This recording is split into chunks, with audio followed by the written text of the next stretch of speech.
Well, hello there, everybody. Damian Tuya here with Remax. Hope you're enjoying the October weather that we've been having lately on this, especially on this great Friday. Hopefully, we get a little bit of cooler stuff this weekend.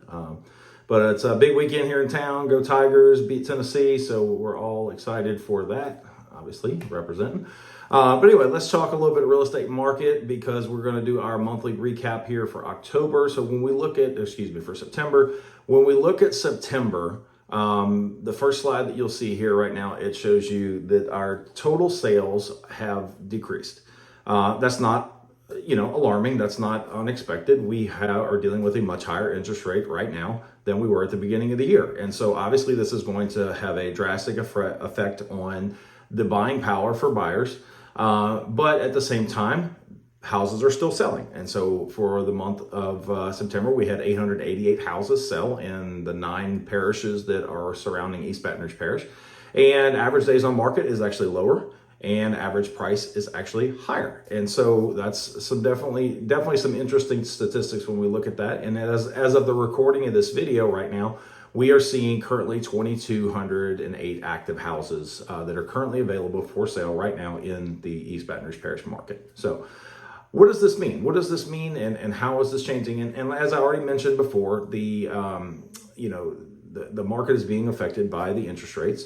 We are going to continue to deal with this, from what I'm hearing, for at least another 6 to 9 months. And again, that's a projection. Nobody knows for sure. We don't all have crystal balls, but the national people that I follow, that's kind of the projections of what they're expecting of what we should be seeing when it comes to interest rates. So as of Wednesday, I heard somebody say that they're expecting somewhere in the 4.5% to 5% rates again, sometime by third quarter next year. So that could be July, August, September. I don't know exactly, but that's what we're looking at. And so the market has definitely changed. The market is definitely shifted, but there's still a great market out there because, as you can see, 2,200 houses, that's still a seller's market technically. We don't get above, we don't get to get into a buyer's market until we get above a 6-month inventory. Well, multiply 6 times that 888 number, that's where we got to get to have active listings to be considered a neutral market, to get into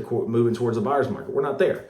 So there's definitely a lot of things that are happening, but it's still a good time to sell a house. But one thing I will tell you is it is more important than ever right now that when you go to list your house, you have to nail the price.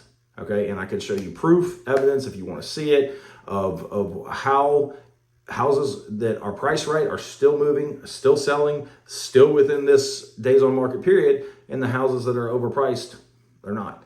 And so that's what we have to look at. That's what we have to consider, when we look at all this market. So a lot of great market information, a lot of great statistics for you today. Hope you find it helpful. Again, go Tigers, beat Tennessee. Hopefully we're not dreaming. We have a great weekend. But anyway, weather's going to be pretty, so it's going to be fun. So if you have a question, feel free, as always, reach out, give me a holler. If you got a friend or family that needs some help, I'm more than happy to answer their questions too. Just feel free to share this video with them. I'm happy to answer that and provide some great information. So hope y'all have a great weekend, and we will talk soon.